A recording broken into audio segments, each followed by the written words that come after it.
sobre la composición de la leche. ¿Qué mencionábamos acerca de la composición de la leche, muchachos? ¿Qué decíamos sobre ese tema?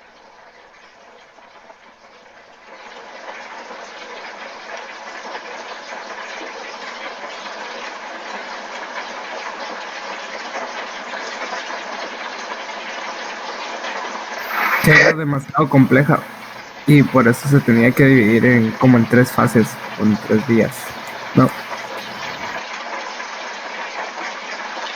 Muy bien, la composición de la leche es muy compleja, así es, y se dividía en 3 fases, ¿bien? Que esas 3 fases les conocemos como, o bueno, la leche se conoce como una sustancia coloidal, ¿bien? Debido a esas 3 fases. ¿Cuáles fases eran, muchachos?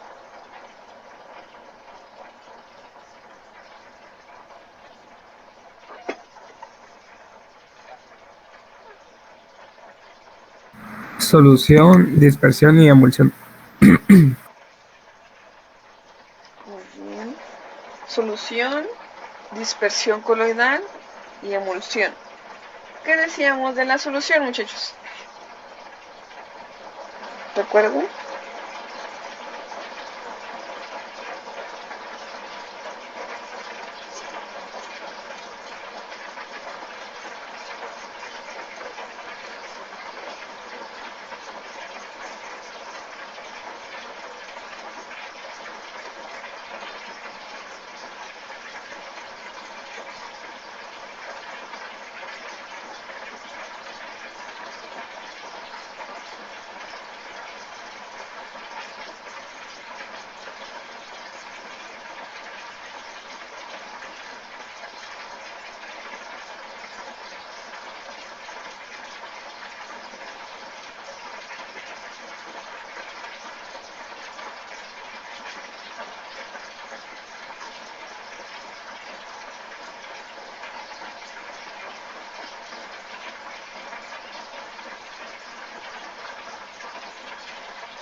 Muy bien. Recordemos, la solución, muchachos, eran aquellos componentes, o bueno, hablamos de aquellos componentes que, ya que nadie contesta, pues es la fase en donde se encuentran los componentes solubles. Ah, muy bien.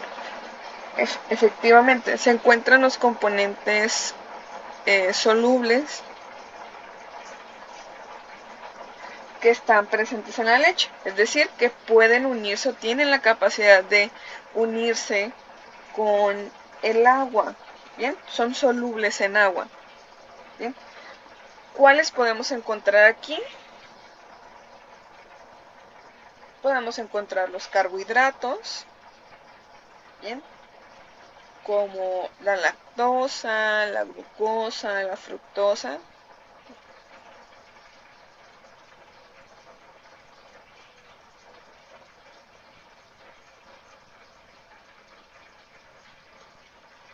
La galactosa, la sacarosa,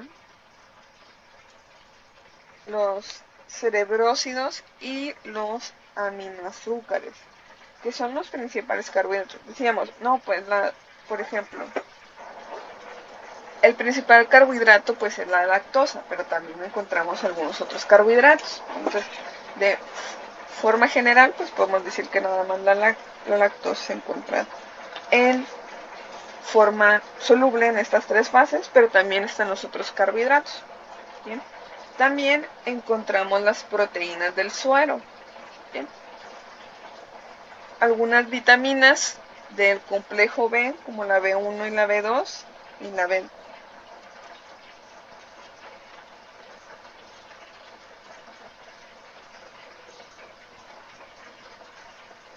y la B12. También encontramos la niacina, algunos citratos, también algunos minerales se encuentran en esta fase, que son el potasio, el magnesio, el sodio, y también tenemos la vitamina C. Bien, esos son los componentes que se encuentran en dicha fase, muchachos, disueltos en el agua.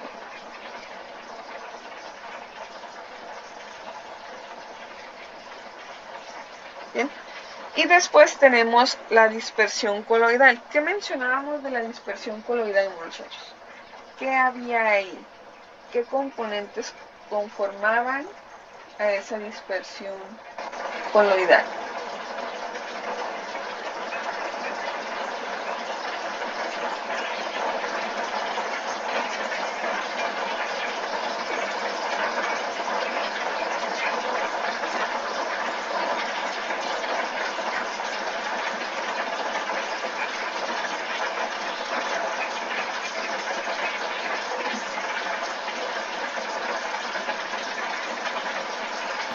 Pues básicamente ahí es donde están las proteínas que, bueno, sí, en su mayor parte las proteínas que van a hacer que se hagan los micelles y empiecen a combinar las partes que son hidrofóbicas, hidrofílicas.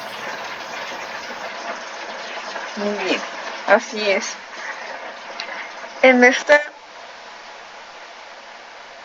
fase vamos a encontrar las proteínas que, bien, no son estables, pero necesitan de ciertos componentes. Por ejemplo, hablábamos del fosfato de calcio, el fosfato de magnesio, pues tienen una cierta actividad que pues ayudan a que estas caseínas se mantengan estables, y que también por ahí pues ayude a mantener estables también a otros componentes.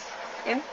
Por ejemplo, si nosotros sometemos a ciertas condiciones la leche, pues lo primero que se va a desnaturalizar pues es esa sección, esa fase que es la dispersión coloidal. Bien, vaya. Y después tenemos la emulsión. Bien, recordamos que es una emulsión.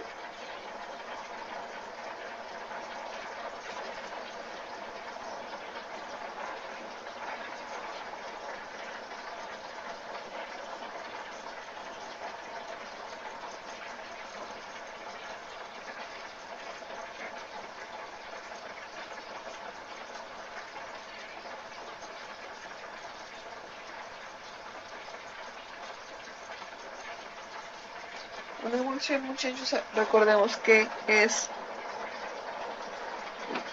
la unión de dos componentes, uno hidrofóbico y uno hidrofílico, a través del uso de una sustancia que tenga una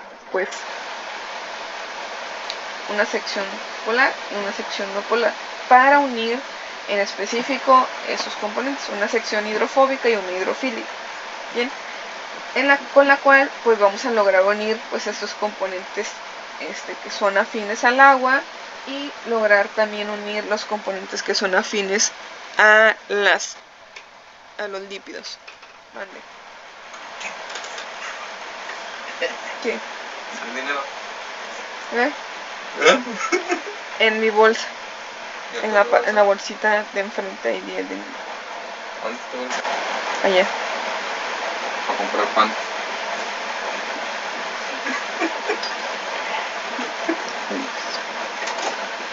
A veces el ruido. Muy bien, entonces esa es la parte de la emulsión. Bien, la emulsión pues básicamente encontramos las grasas, y para unir, o para que no sea visible esa grasa, pues necesitamos que estén bajo esa emulsión. ¿Bien? Ahora, muchos también hablábamos sobre el contenido del agua, que en el caso del agua pues sabemos que se puede ver afectado por ciertos factores, que es lo que vimos ya en clases pasadas, pero bueno, el porcentaje de agua que se encuentra en la leche es aproximadamente el 90%. Bien, puede variar, sí, puede variar, puede ser menos, inclusive puede ser un poco más del 90%, pero lo ideal es que se mantuviera como en ese rango, ¿no? Cercano al 90%, que es, bueno, el parámetro idóneo. Si, por ejemplo, tenemos porcentajes mayores, mucho mayores o porcentajes menores, pues debemos de revisar qué está pasando, muy bien, porque bien, podemos o sabemos que bien ese porcentaje puede verse afectado por el clima, puede verse afectado por la ingesta de agua que está teniendo el animal, etcétera, etcétera. Bien. También vimos los carbohidratos, algunos contenido por cada 100 gramos de leche. Por ejemplo, mencionábamos que la galactosa se encontraba 12 miligramos por cada 100 gramos y la glucosa 14 miligramos por cada 100 gramos. ¿Bien? Y que el porcentaje de lactosa estaba aproximadamente, o era un valor relativamente constante entre, bueno, el 5%, pero podía variar del 4.8 al 5.2 según otros autores. Y veíamos pues que también no todos los carbohidratos o no todo el contenido de carbohidratos que está en la leche pues es lactosa. ¿Bien? También podemos encontrar, por ejemplo, glucosas libres, galactosas libres, sacarosa, por ejemplo, que bien, pensaríamos que no habría sacarosa en ese producto, pero sí lo está. Sí podemos obtener carbohidrato, no va a estar en gran proporción, claramente, pero sí vamos a encontrarlo. Los cerebrósidos, perdón.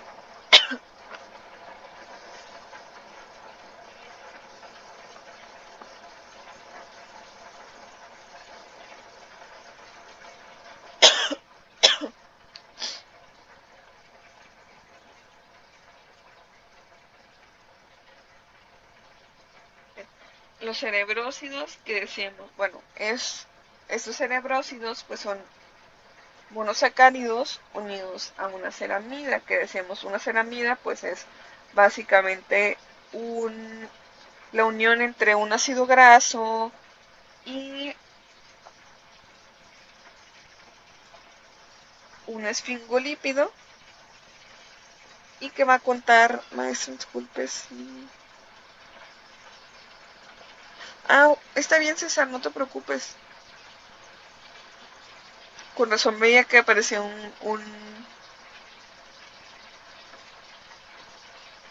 que el rectángulo negro que aparece cuando se abandona la reunión o ingresan, me estaba apareciendo ahí a cada rato. Pero no te preocupes.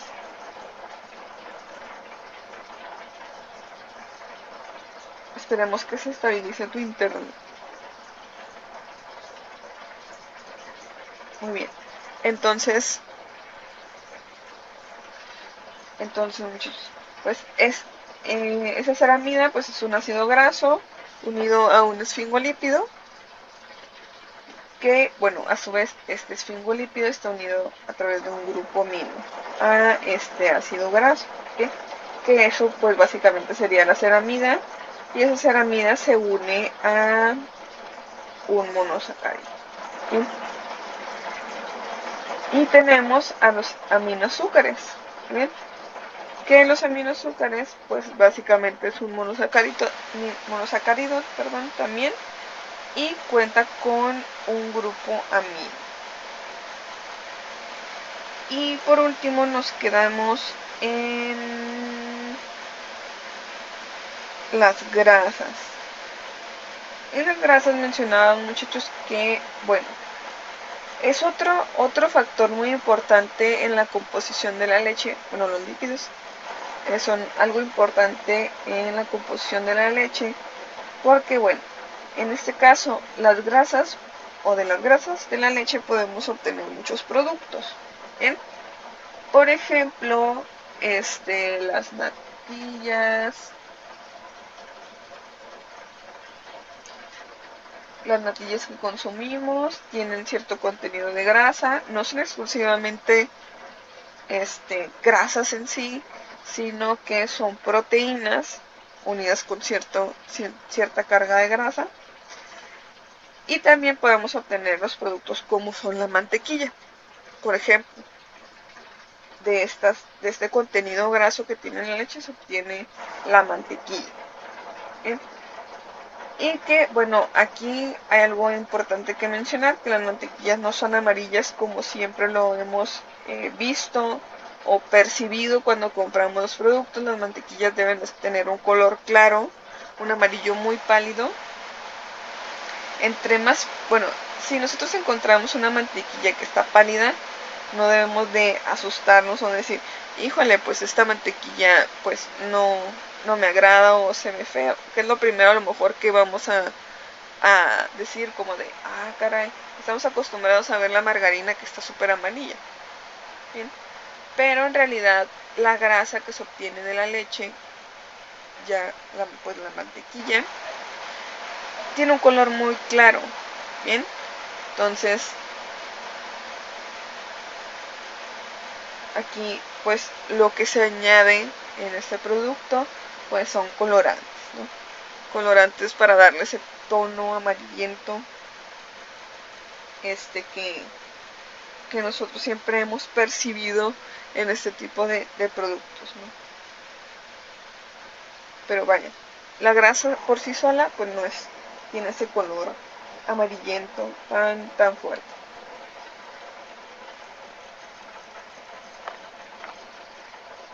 Ahora muchachos, también algo que es muy importante dentro de la composición de la leche y que bien de aquí es donde obtenemos la mayoría de los productos derivados de la leche, son las proteínas. Bien, que las proteínas, como bien mencionaba a un inicio cuando hablamos de la composición de manera general de la leche, decíamos que estaban clasificadas en dos tipos de proteínas, que son las proteínas del suero, que son las globulinas y las albúminas, y las caseínas. ¿Bien?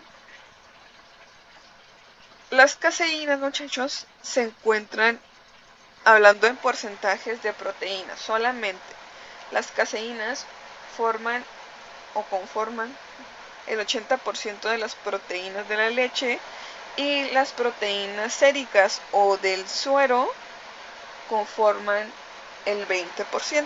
Se fijan,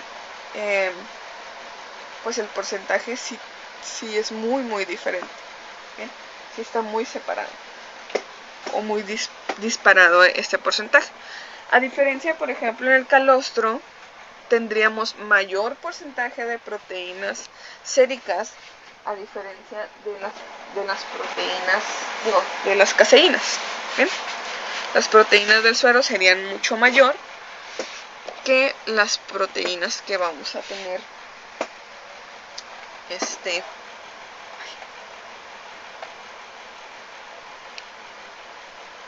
las proteínas del suero van a ser mayores que las caseínas. ¿Y yo qué estoy diciendo? Disculpen muchos por el enredo. Bueno, entonces vamos a tener en el calostro mayor contenido de proteínas séricas, que son las proteínas, sobre todo las globulinas, si recordamos. Pero ya cuando tenemos leche madura, la leche que va a ser destinada para el consumo, las caseínas aumentan en proporción. Bien, esas caseínas, sobre todo las caseínas, tienen una importancia muy grande en el sector lácteo. Bien, porque pues hablamos de que de esas proteínas es donde vamos a obtener pues la mayoría de los productos. Bien, por ejemplo, todos los quesos que nosotros consumimos provienen de las caseínas. Bien, aunque pues le damos diferentes tratamientos. Bien, a veces utilizamos enzimas para denaturalizar Otras veces utilizamos, por ejemplo, enzimas y añadimos otros componentes para darle mayor estabilidad a,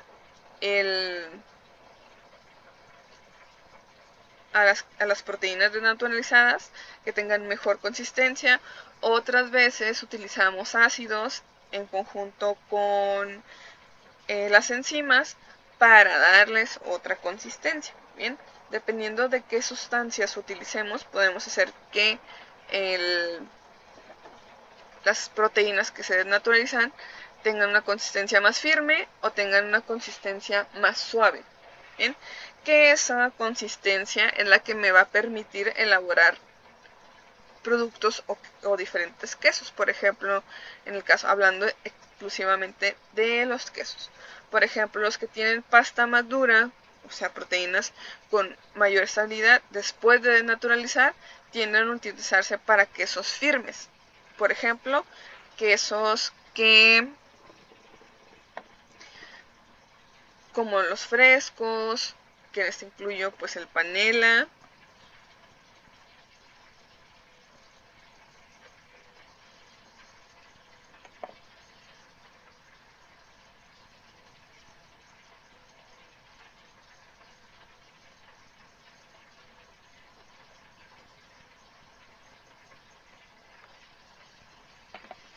bien.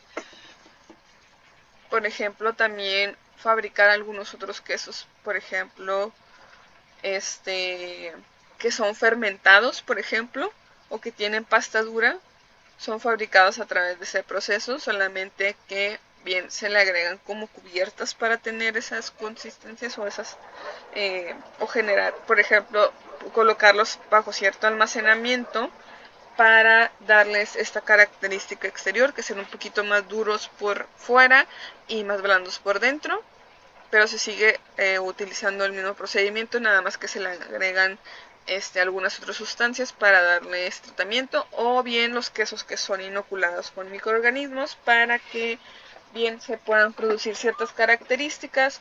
Por ejemplo,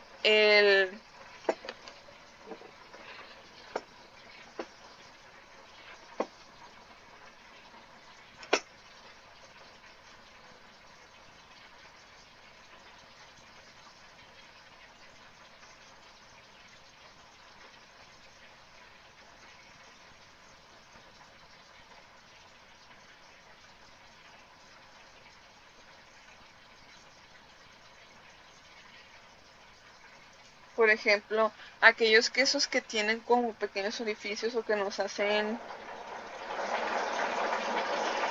que parecen que tienen como pequeños orificios al interior, en esos tipos de quesos se utilizan microorganismos. Bien, por ejemplo, los que salen en las caricaturas, el típico dibujo animado del queso que aparece en las caricaturas, por ejemplo.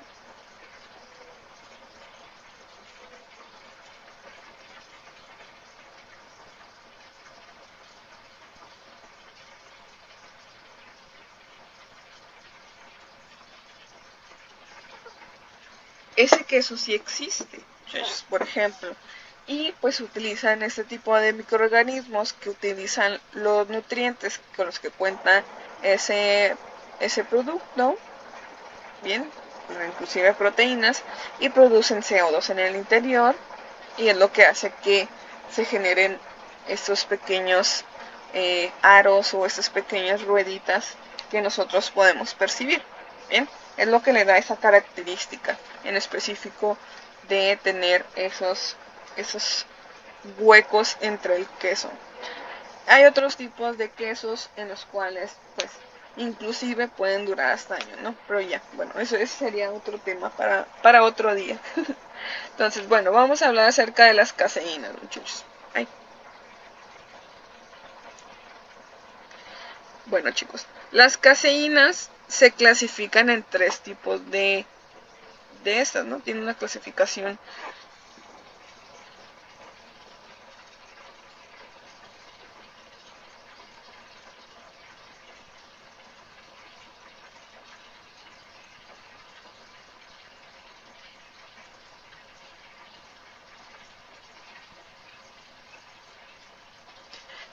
tienen una clasificación, que en este caso pues se clasifican en alfa caseínas, beta caseínas y kappa caseínas. Bien, estos tres tipos de caseínas tienen ciertas características. Bien, ¿y a qué nos referimos con pues caseínas, verdad? ¿Qué son las caseínas? Pues son un tipo de proteínas que bien, si pusiéramos del latín, las caseínas pues se llamarían caseus, que significa queso. Bien, de ahí proviene la palabra queso, del latín caseus. Y estas interactúan entre sí formando una dispersión coloidal, bien, de forma esférica llamada micelas. Bien, estas micelas, muchachos, se forman, como les mencionaba, con estas caseínas. Bien, pero para lograr formar esas micelas, pues necesitamos de subunidades que las formen. Bien, ¿a qué me refiero con subunidades? A que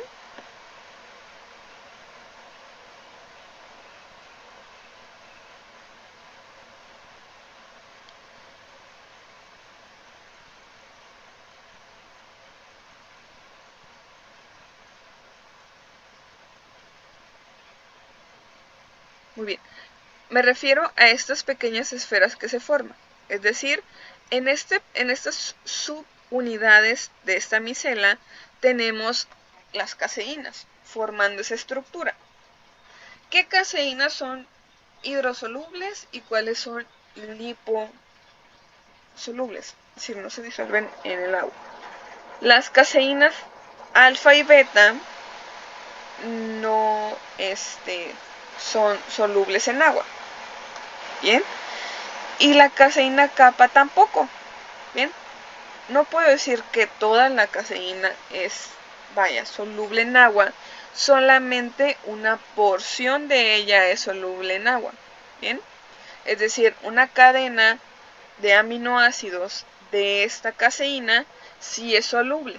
Bien, y es lo que podemos llegar a percibir. Déjenme ver si se puede. Ay, no se puede ampliar. Ay, me fui. Bueno, espero que se alcance a ver, muchachos. Bueno,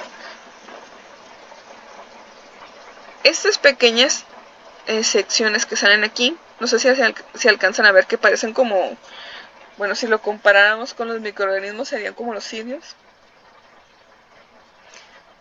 O estas pequeñas porciones que salen aquí, que se ven aquí amarillitas, son porciones de la kappa caseína.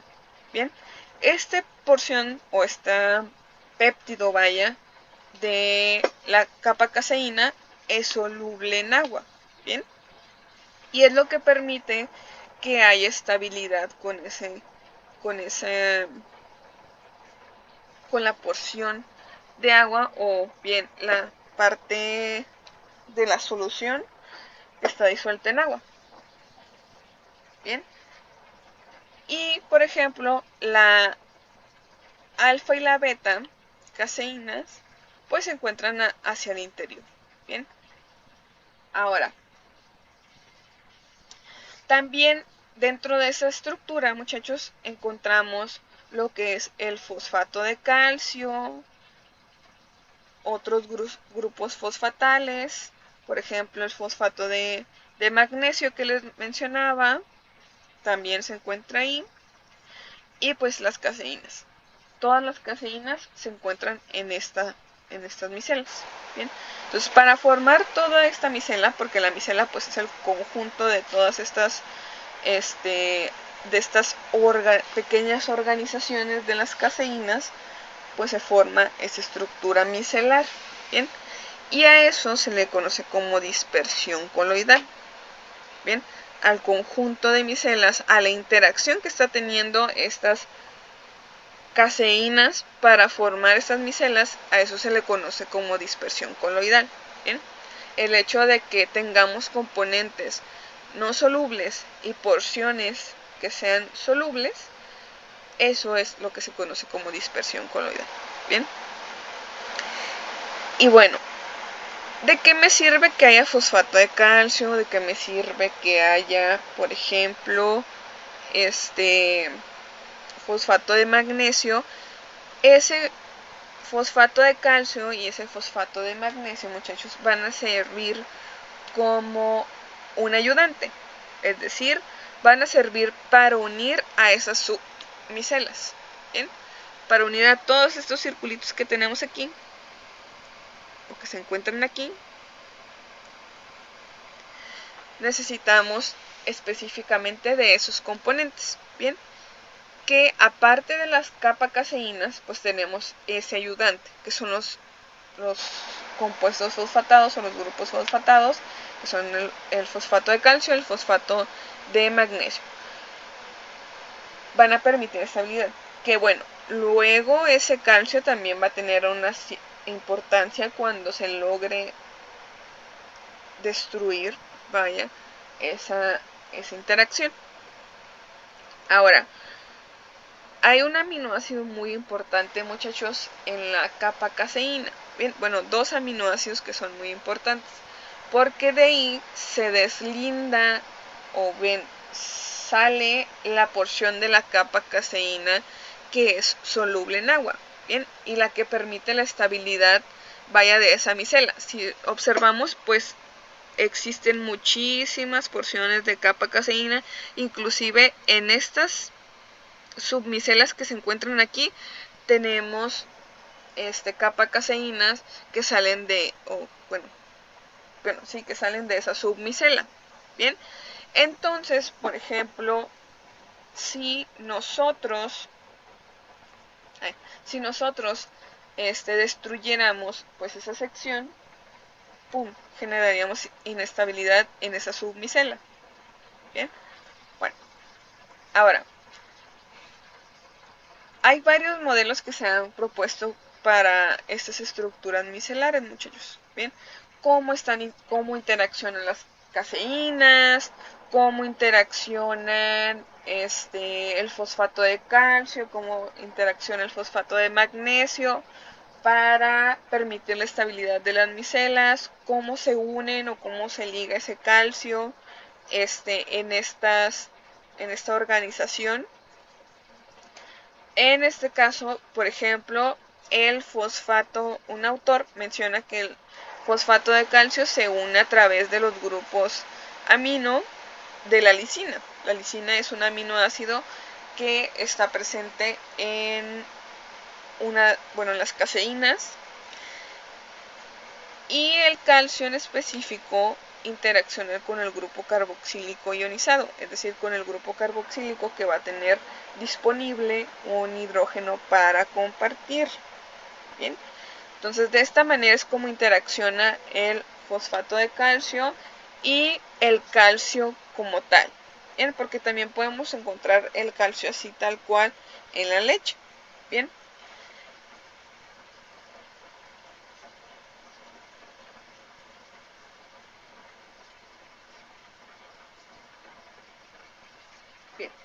También, por ejemplo, cuando nosotros tenemos, cuando se tiene la estructura, muchachos, tal cual como se encuentra en leche, la formación de las micelas, las submicelas que se encuentran de manera estable.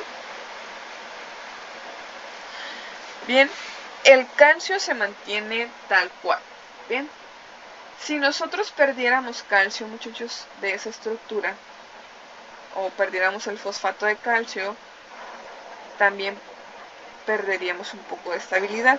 Bien, y sería más fácil, o es más fácil, desnaturalizar las proteínas.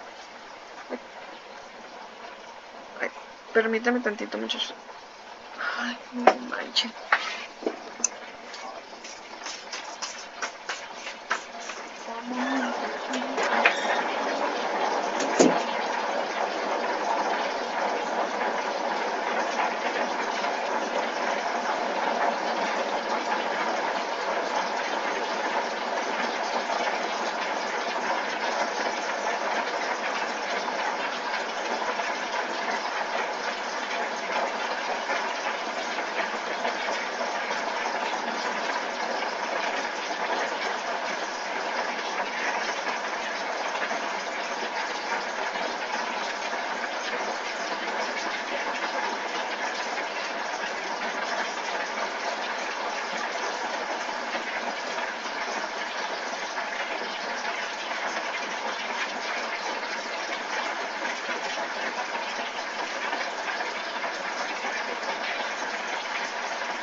Muy bien, chicos.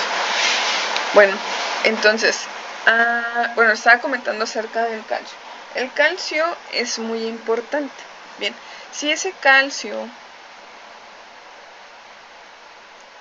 se llega a desestabilizar o bien precipitar, es decir, que se desenlace de esas proteínas, pues va a hacer que pues se desestabilice la porción de proteínas, de las caseínas en específico. Bien, entonces pues sí es importante que, bien, cuando vayamos a realizar un proceso, haya presencia de calcio. Bien, durante el proceso, después del proceso, que haya presente este calcio.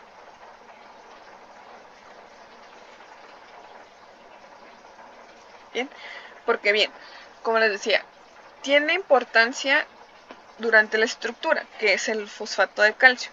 Bien, cuando nosotros estamos realizando un proceso, cuando desestabilizamos las proteínas de las caseínas, debe de haber también presencia o disponibilidad de calcio, porque ese calcio también nos va a ayudar a que, bien, cuando se precipiten esas proteínas o bien se desnaturalicen, pueda hacer que ese coágulo de proteínas, bien, se comience a unir o enlazar de una manera fuerte, bien, y tengamos cuajada, como comúnmente se le dice, más firme.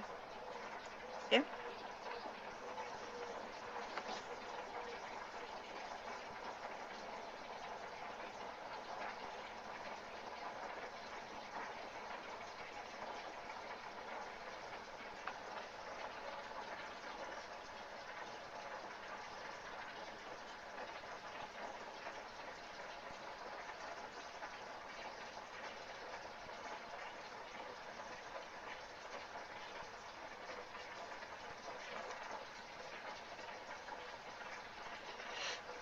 Aquí me faltó un dato, muchachos, en la diapositiva.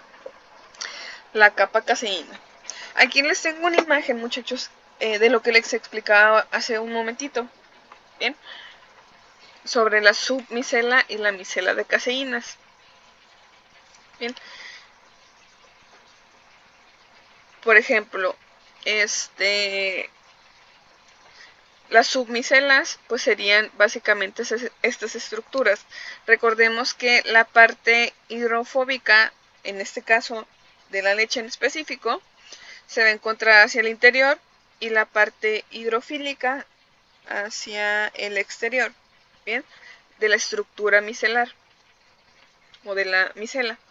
Bien, entonces esta va a ser la estructura, bien, que se va a formar. Adentro de esta estructura se encuentra la caseína alfa, la beta y una porción de la capa caseína. Bien, no toda la capa caseína es hidrosoluble, solamente, como les mencionaba, cierta sección. Entonces, al tener estas submicelas, al tener presencia de fosfato de calcio y de magnesio, pues se forma ya lo que es la micela, bien, de las caseínas. Ahora, ¿qué sección, qué parte de la capa caseína es la responsable de que la caseína o las caseínas de forma general tengan estabilidad sobre el agua o las moléculas de agua que se encuentran en la leche? Bien, ¿alguien encontró ese dato en específico, muchachos? Ahora que investigaron acerca del paracaseinato.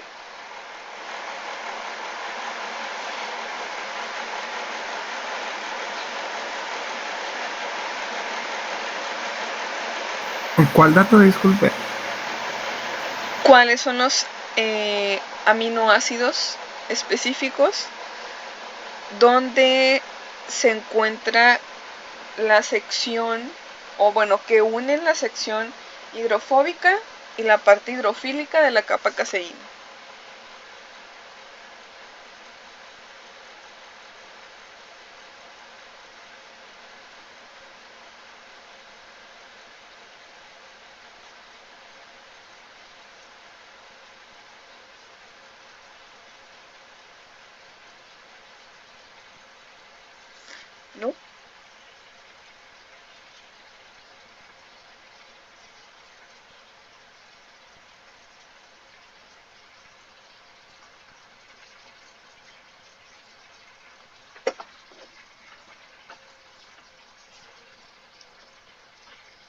alguien que la haya encontrado o que ya hayas leído ese dato por ahí.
¿Nadie, chicos?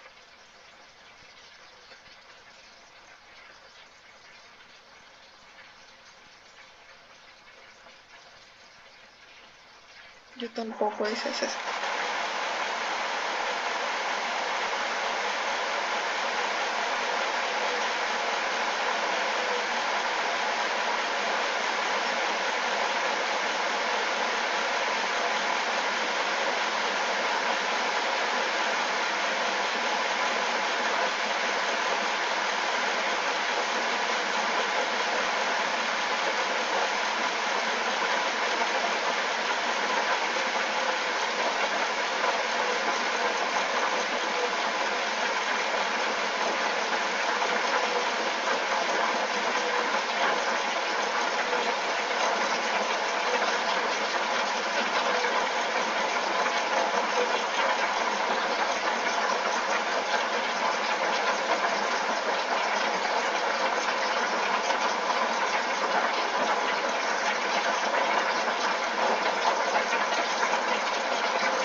Muy bien, chicos. Bueno, ahorita de todas maneras más adelante viene. No se preocupen. Bien, aquí tenemos otra imagen, muchachos, para que no sé si estoy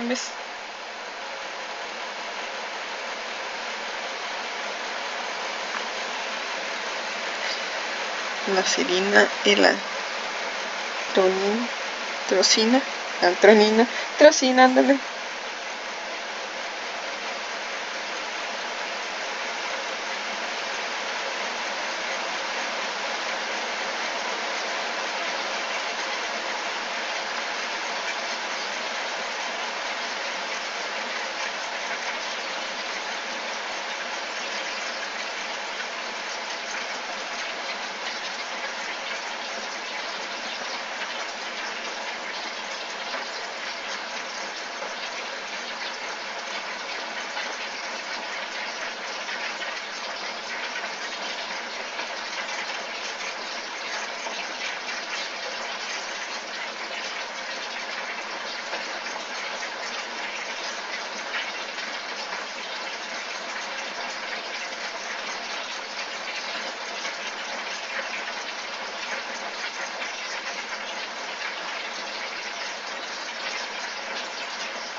No,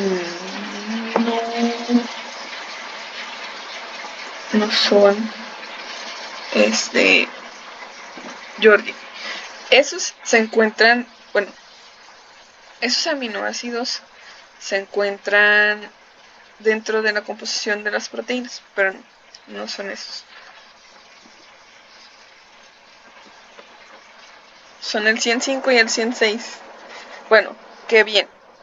El 105 y el 106, el aminoácido número 105 y 106 de las caseínas alfa, beta y kappa, no va a ser el mismo, ¿verdad?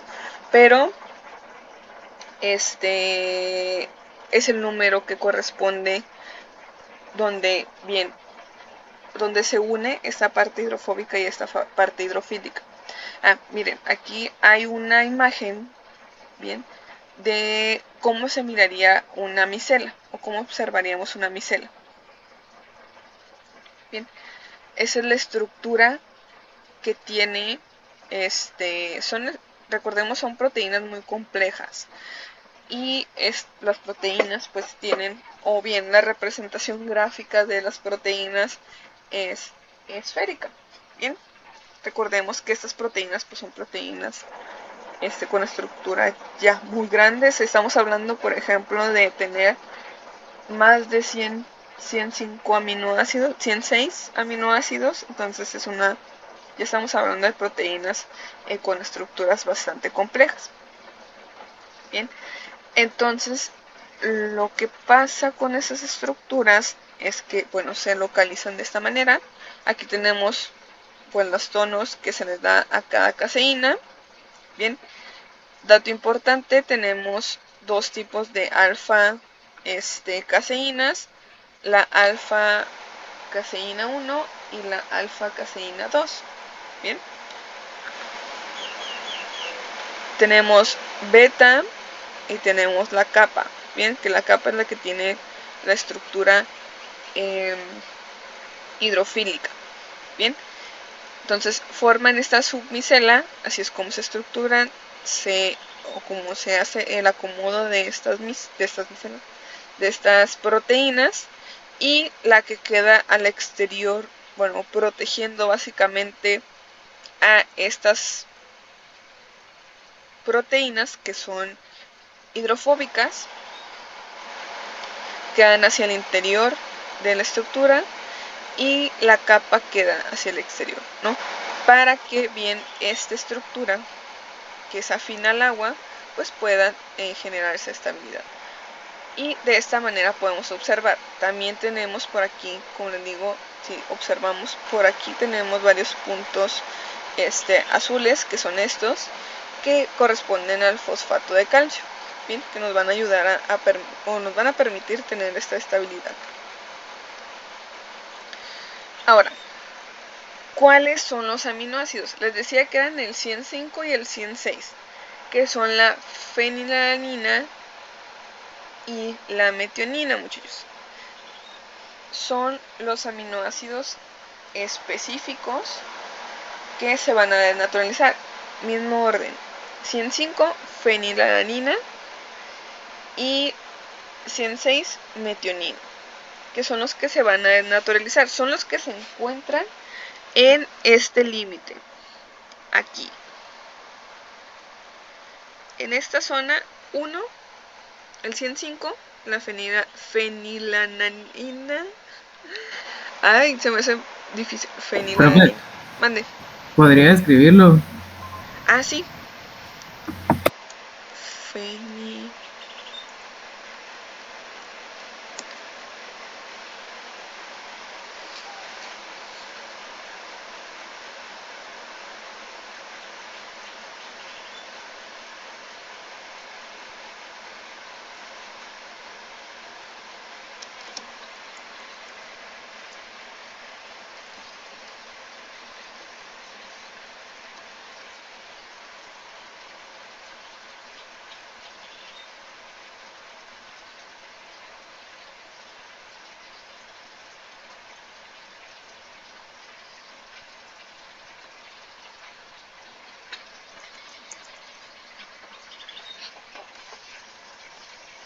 Si lo estaba pronunciando bien, muchachos.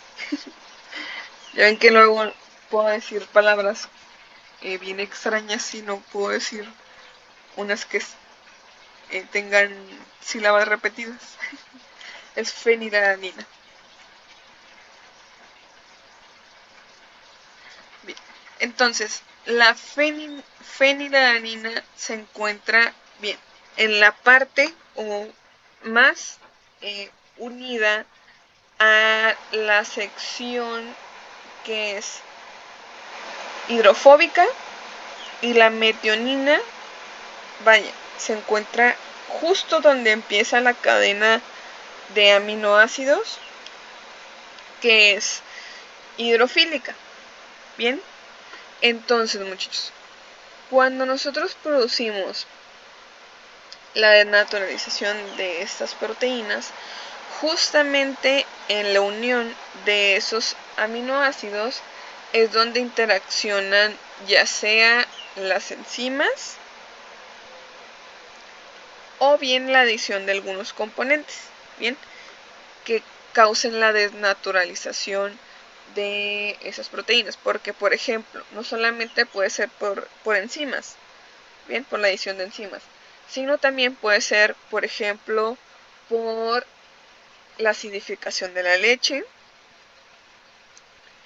bien, que bien la acidificación de la leche puede ser causada inclusive por la presencia de microorganismos o por bien la adición de un ácido, una sustancia ácida. ¿Bien? Entonces, justamente esos aminoácidos son los que se van a separar, ¿bien? El enlace que está uniendo, ¿no? ¿Qué tipo de enlace une a los aminoácidos, muchachos? ¿Recuerdan?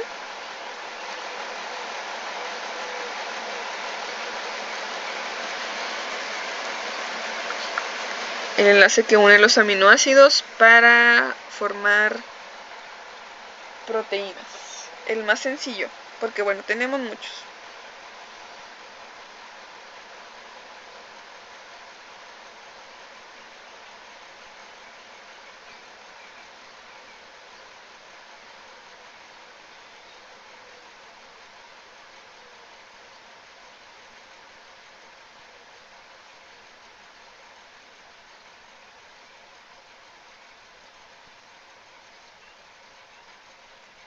Enlace peptídico.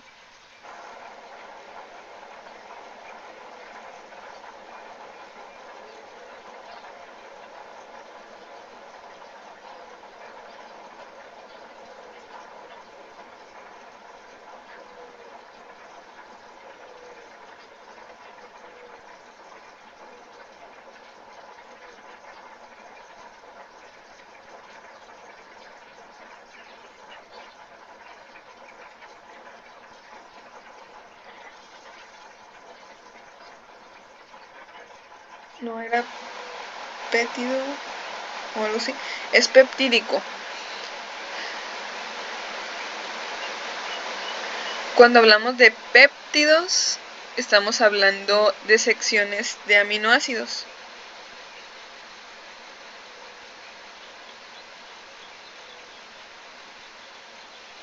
Por ejemplo, una cadena corta de aminoácidos es un péptido. Cuando tenemos más aminoácidos, le podemos decir, bueno, recibe el nombre de oligopéptido y así sucesivamente, hasta llegar hasta 50, la unión de 50 aminoácidos forma una proteína, de ahí para adelante, ¿verdad? Forma una proteína.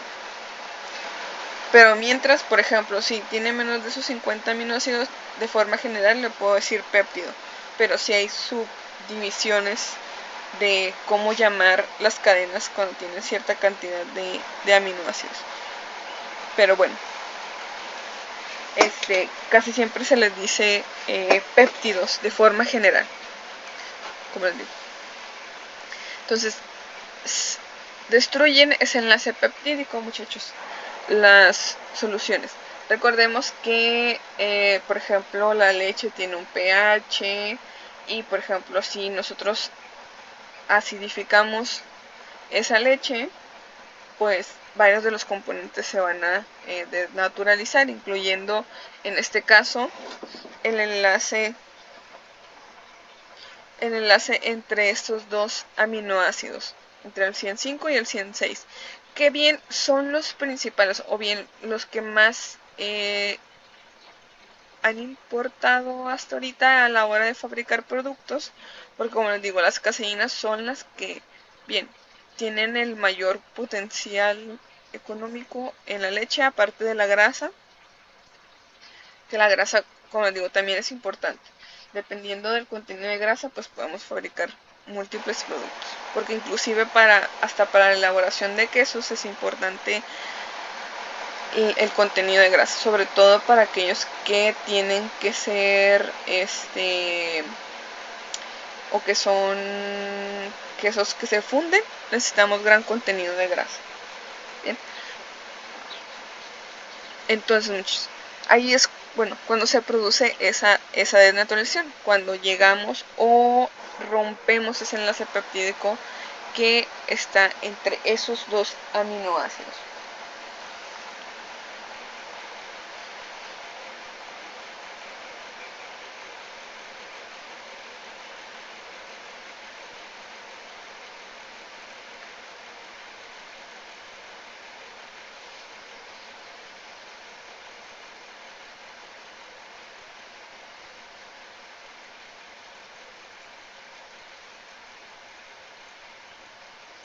Muy bien, muchachos. Y también tenemos las proteínas del suero. Son o se encuentran en menos proporción esas proteínas, pero siguen siendo importantes. Bien.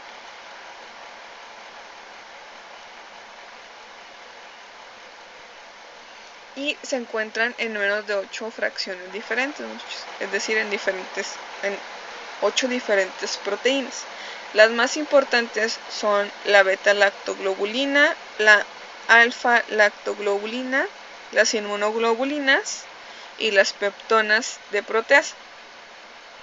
Es decir, las porciones de proteínas que tienen la facilidad de, son enzimas básicamente, estas peptonas de proteasas. Bien, esas proteínas, muchachos, también pueden ser desnaturalizadas. Bien, y son o tienen un poquito más de sensibilidad a el calor. Bien, por ejemplo, cuando se fabrican algunos productos como son el requesón, ¿saben cómo se elabora el requesón? O por ejemplo, alguna de sus abuelas alguna vez ha hecho un queso y luego dice, mi hijo, voy a calentar el queso voy a calentar esto que me quedó de la leche para hacer un requesón, por ejemplo.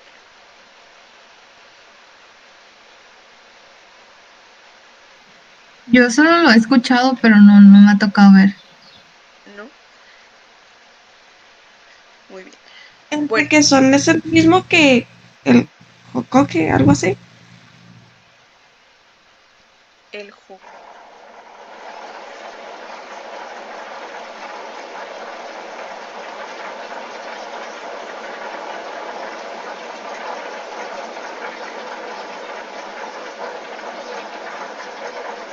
El jocoque es leche fermentada.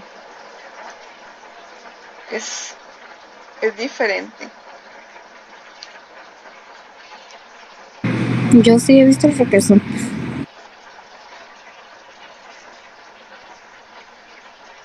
No es el mismo que queso crema, pero menos licuado o molido.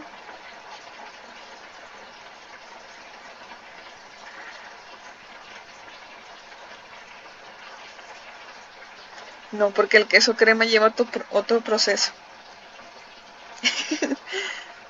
el requesón, muchachos, es básicamente estas proteínas, esas que están aquí, lactoglobulinas, lactoalbuminas, monoglobulinas, pero que se llegan a desnaturalizar por calor.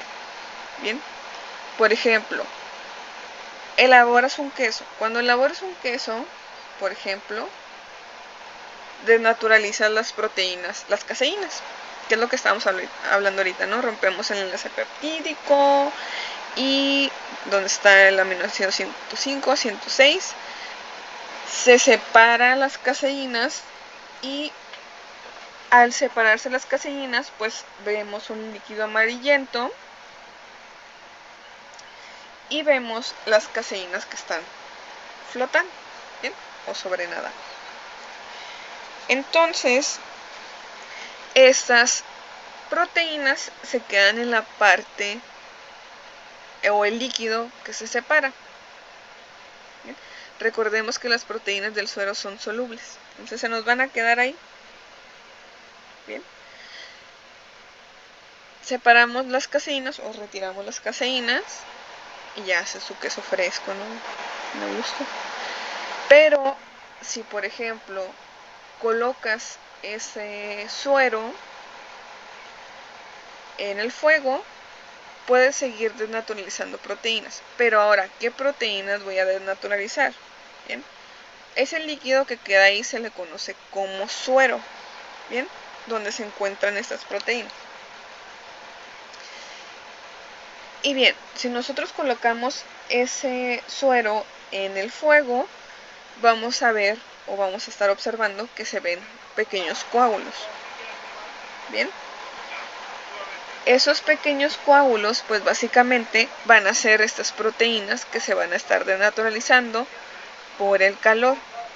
Bien, hay presencia de agua, sí, pero estas proteínas están libres, entonces tienen menor estabilidad que las caseínas que estaban, por ejemplo, en micelas. Bien, entonces como estas están disueltas, pues rápidamente si colocamos calor, pues vamos a generar mayor inestabilidad. Bien, porque bien el agua va a comenzar a calentarse y inclusive puede llegar a ebullir y pues vamos a estar desnaturalizando las proteínas. Obviamente el proceso es más lento, no encontramos tampoco grandes cantidades de proteínas del suero en este suero, vaya la redundancia, porque sabemos, es el 20% nada más. Entonces para obtener inclusive un queso como el requesón, que es básicamente este proceso de calentar el suero para obtener estas proteínas, pues necesitaríamos litros y litros de leche. Porque imagínense, por ejemplo, si del 80% de las caseínas necesitamos varios litros para generar un kilo de queso, que un kilo de queso pues es una ruedita así pequeñita. Para obtener, por ejemplo, un kilo de requesón, que son estas proteínas del suero, pues necesitamos grandes cantidades de suero. ¿Bien? Para lograr obtener un kilo, por ejemplo, de este requesón. ¿Bien? Entonces, bueno, bajo esos procesos los podemos seguir neutralizando, que es el proceso que se utiliza en muchas empresas, seguir recalentando. Ahora, si nosotros mantenemos bien hidratadas en temperaturas ideales a estas proteínas, pues van a seguir estables, ¿bien? Porque pues va a haber grandes presencias de agua, no van a tener estas temperaturas tan elevadas y se van a mantener estables. Pero si nosotros comenzamos a hacer cambios en estas moléculas de agua, o generando mayor interacción de estas moléculas de agua, pues podemos hacer que estas proteínas se desestabilicen y se coagulen, que es lo que pasa con las proteínas cuando se desnaturalizan. Bien, y pues esta estabilidad con el agua que tienen estas proteínas, pues se debe a los grupos sulfidrilo. Bien, ¿saben cuáles son los grupos sulfidrilo?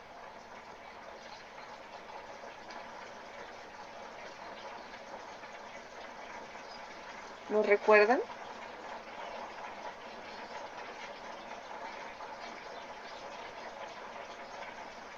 los que forman los enlaces disulfuro.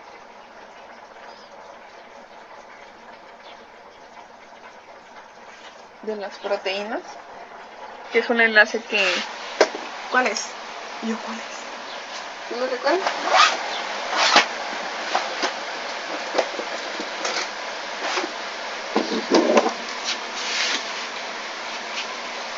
Del gluten lo recuerdo.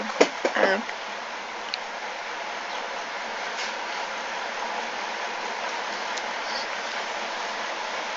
Sí.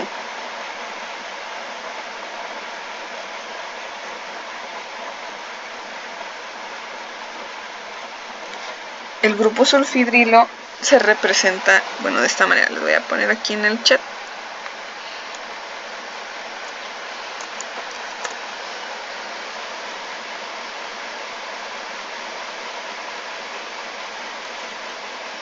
De esa manera se representa mucho. Y pues es el que le permite tener estabilidad en el agua.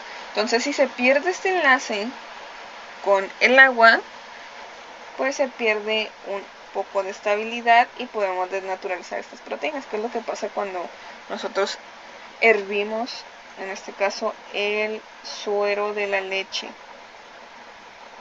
Bien, entonces con ello podemos obtener pues varios productos, bueno, este producto que les menciono en específico. Bien, ahora, ¿cuáles son más susceptibles? Pues debemos considerar este factor. Bien, aunque, bueno, si aumentamos un poquito más la temperatura o variamos un poquito las temperaturas, pues también podemos lograr desnaturalizar algunas otras proteínas. Pero en este caso, por ejemplo, de las proteínas del suero, las que son más susceptibles es la beta-lactoglobulina.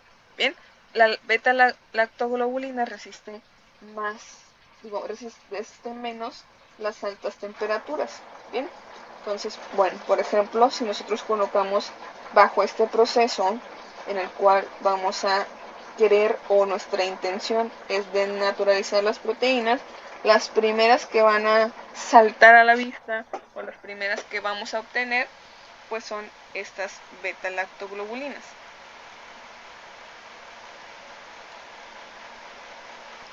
Bien, y posteriormente, si seguimos con nuestro proceso, pues obviamente vamos a obtener las demás proteínas. No se van a escapar, van a también van a ser obtenidas a través de este proceso.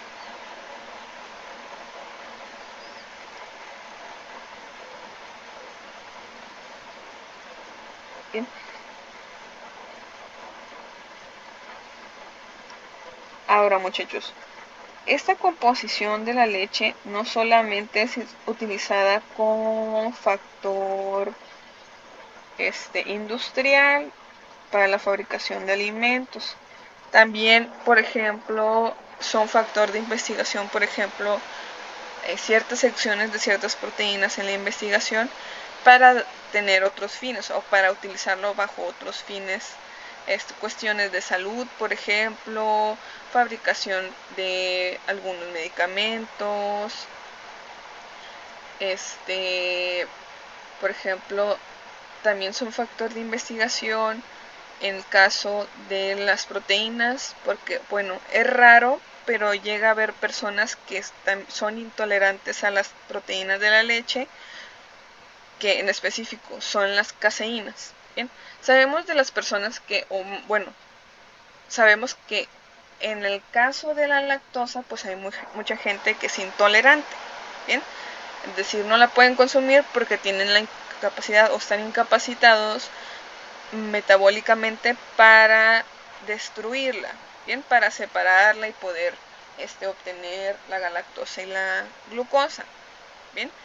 Pero también hay personas que son incapaces de, por ejemplo, consumir la leche porque son intolerantes a las caseínas, bien.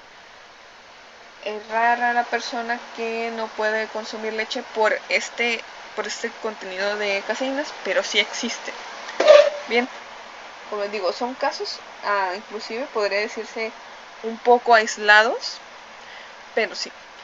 Otro dato importante es que si yo soy intolerante a la lactosa, ¿bien? Puedo consumir cierta cantidad de queso, ¿bien? Porque a veces dicen, pues que no puedo consumir queso. Bueno, dependiendo del caso, ¿no? Porque si soy súper intolerante a la lactosa, pues sí, así, no lo puedo consumir, ¿bien?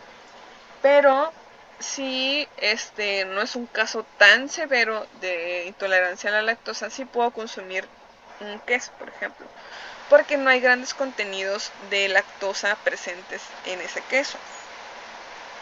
Bien, pero sí, como les digo, si es un caso grave en el cual nada así de que nada que tenga, aunque sea el menor porcentaje de lactosa el producto, por ejemplo en quesos o en algunos otros productos lácteos, pues ahí sí se descarta, ¿no? El hecho de consumirlo.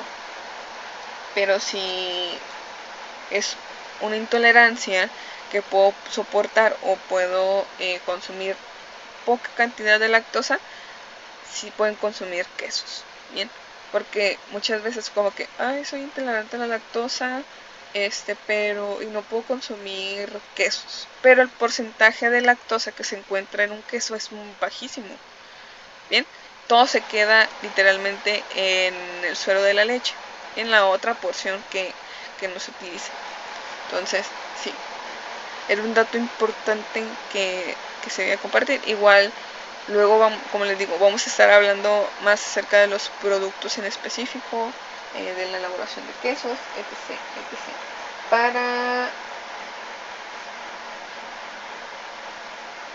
Para concretar más estos datos, muchachos. Muy bien. Y déjenme ver. Ok. Muy bien, muchachos. Bueno, no sé si tengan alguna duda, chicos, pregunta acerca de del tema que vimos hoy, que en este caso fue de las proteínas.